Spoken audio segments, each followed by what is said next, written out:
Hello, everyone. Thank you all for tuning in to the premiere of this new series I've developed called Planting Seeds, hosted by yours truly, the Garden Goddess. For those of you that may not know me, I am a magical and medicinal herbalist at the Voodoo Institute, pupil and godchild of Huganzo.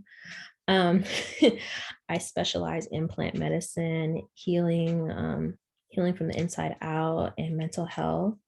I create medicine for the modern man. So I developed this series called Planting Seeds for the novices that are into the spiritual game, as well as the seasoned practitioners.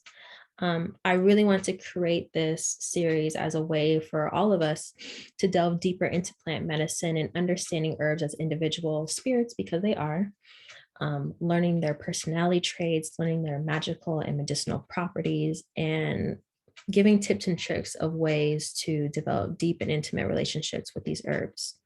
So we delve deep all the time into shadow work, into divinations. I do feel though that herbs haven't been given their rightful shine, right? And we use them every day. We use them in our hair, we use them on our skin, we eat herbs, we interact with herbs, we put them in our lamps, in our candles, in our baths. And a lot of the times I think herbs are overlooked in magic because we feel we have a right to them. But herbs have feelings, herbs have personalities, and I want to give the rightful shine and give understanding of these individual herbs as we use them so that we can develop not only deep relationships with them, but enhance our work as a way of becoming better magicians and just overall better people. So, we're going to delve deep into our plant allies and learning them and what they can do for us and what we can do for them. But before we dive deep into learning about our plant allies and how we can utilize them into our magic in our day-to-day lives, I wanted to give a quick overview of what magical herbalism is, at least to me, and the importance of learning about herb placement as well as the evolution of an herb, right? So I have my notes here, so just please forgive me if I'm looking over here. I want to be sure I touch on all my little topics. So magical herbalism has many different definitions by a lot of different practitioners because of experience, because of life, and because it wasn't necessarily acknowledged in science. A lot of people don't like to acknowledge magic because it's something that they can't touch. It's really something that requires a lot of faith, and we already know that magic isn't always acknowledged in science. However, science is catching up, and hopefully they'll catch up sooner. But anyway, magical herbalism, in my own definition, through my own studies and through me being a practitioner, is the study of sacred union between nature and the cosmos. Nature and the cosmos, and how this union can manifest our healing and help us facilitate healing for other people. So magic within itself is a practice causing change through the use of powers that are not yet defined or accepted by science. But as we all know it, magic plays a huge role in our lives because it can really change the trajectory of who we are as people and where we're headed in this lifetime. So when we think of herbs and our magic, we have to understand that the only ways in which we can really understand these herbs and develop these deep relationships with herbs is by using the gift that we all have been given. And that is the gift of intuition, right? So when you're developing these relationships with herbs and you're understanding their properties, the best thing you can do is by sitting down with them, meditating with them, divining over them, and just shutting up and listening. And through developing that gift, your intuition, because a lot of people, they neglect their intuition because of life, because of experience. When you're able to develop your intuition, you're able to start and begin your journey on understanding herbs and their properties. As well as from developing your intuition, you can study. You can study books that are they've been written by other herbalists, other magical herbalists, through their years and lifetimes of studying, as well as relying on mentors such as me, that because I have a mentorship coming on December 1st that you all should join, called Become the Emperor. So having mentors such as me, such as Fuganzo, such as Priestess Osho-Bunke, you're able to follow the breadcrumbs that they've left behind in order to learn more about these herbs, as well as studying these herbs, not just on a magical level, but on a medicinal level, and learning their science. Knowing where the herb comes from, knowing what kind of food they like, knowing what kind of environment they like, you'll really start to get an understanding of how it functions. And through how it functions, you're able to realize how that can translate into your magic. Such as if you have an herb that hates being in the cold, and you're doing magic that involves putting it in a cold ass bath, that herb may not like you that much. That herb may not want to work with you as much because you're doing something that it doesn't favor, right?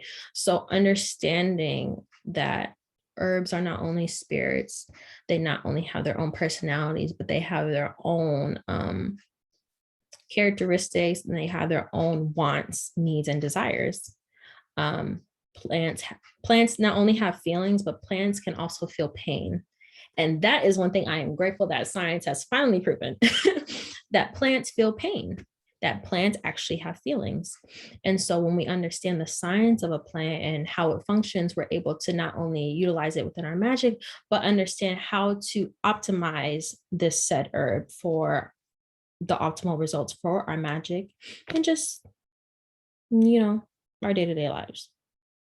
So when we're thinking about utilizing herbs within our day-to-day lives, the one thing that we all use herbs for is our altars.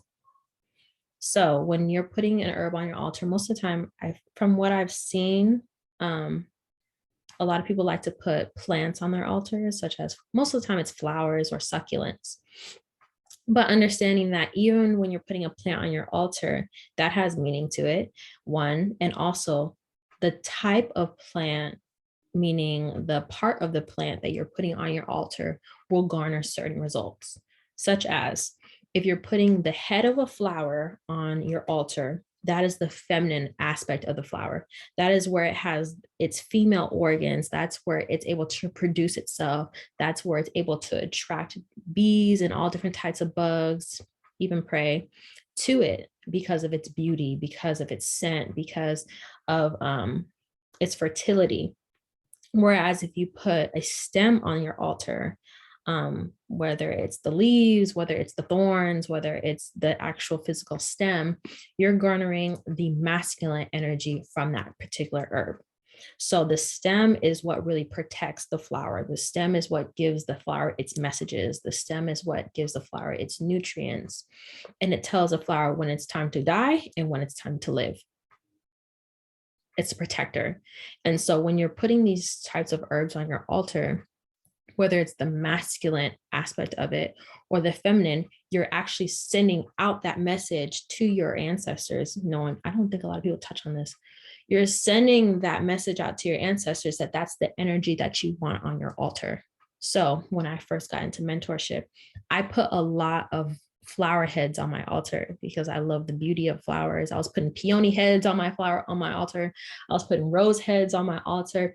And I noticed, I'm like, there's a lot of feminine energy around me. Like, what's going on here? And I realized I'm putting not only flower heads on my altar, I'm putting berries on my altar. And berries, as we know it, if you don't know, you need this book, and I'll show y'all in another video. But if you don't know, berries are a feminine energy. It's a feminine herb. It's fruitful. It's bringing things into fruition. It's I think it's representing the number 9. It represents abundance. Berries in itself is a feminine herb. So I was putting berries on my altar. I was putting flower heads on my altar. And that was calling in the feminine energies of my bloodline. Now, when I was putting masculine herbs on my altar, such as the stems, because at one point I was putting stems on my altar, I was putting leaves on my altar, I was putting a lot of alcohol on my altar, I was putting cigars on my altar, I was putting cigarettes on my altar. I was garnering the more masculine energies of my bloodline to come to my altar. So when you're thinking about herbs and how you use them, that's one of the main things I would love for you guys to think about and touch bases on within yourselves, which is, what kind of herbs am I putting on my altar? Because that could be the reason why you have a lot of women walking with you, a lot of men walking with you, or masculine energy walking with you, or feminine energy walking with you. And we'll dive deeper into the kind of fruits or cooked foods that you can place on your altar. But I just wanted to give this sort of overview and introduction into planting seeds and what we'll be delving into. So if you like what you hear, please check me out on the African School of Magic under the Garden Goddess. If you would like more tips and tricks and even exclusive magical spells, I have that on my Patreon that you all can subscribe to. And I also have a mentorship coming December 1st called Becoming the Emperor, which is not only involving magical herbalism, but ways in which that you can unlock your potential through your spiritual gifts, through your abundance, through your spiritual vibration. So check that out. I'll be accepting applications. We'll begin December 1st. So I'll put my WhatsApp link below. And if you want to experience the small miracles in your day-to-day life and including them into your spiritual regimen, I have an apothecary line called Lauracine Apothecary on Etsy that you all can check out, where I have teas, I have vibrational sprays, I have a coloring book. I think you all really love that. So I will see you all in the next video, and I wish you all the best. Okay. All right. Bye, y'all.